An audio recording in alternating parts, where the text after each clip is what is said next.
আজকে এই ভিডিওটা সমস্ত স্টুডেন্টের জন্য। বাংলাদেশে সে তুমি স্কুলে পড়ো, ন্যাশনাল ইউনিভার্সিটিতে পড়ো, কলেজে পড়ো, মেডিকেলে, নার্সিংয়ে, যে কোনো জায়গায় হতে পারে।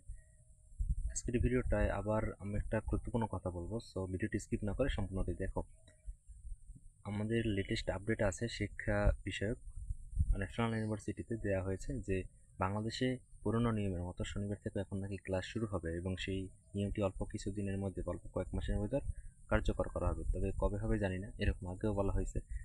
তবে যদি কার্যকর করা হয় তবে আশা করি সেটা আমাদের জন্য অনেক সুখকর বা ভালো। কারণ আমরা অনেকে ক্লাস মিস করি, বছর শেষে অনেকগুলো ক্লাস মিস যায়, এতে আমাদের রেজাল্টও খারাপ হয়। এবছর তো এইচএসসি এক্সাম তো দেখেছ, এখানে 60% স্টুডেন্ট পাস করছে, প্রায় 6 লক্ষ স্টুডেন্ট ফেল।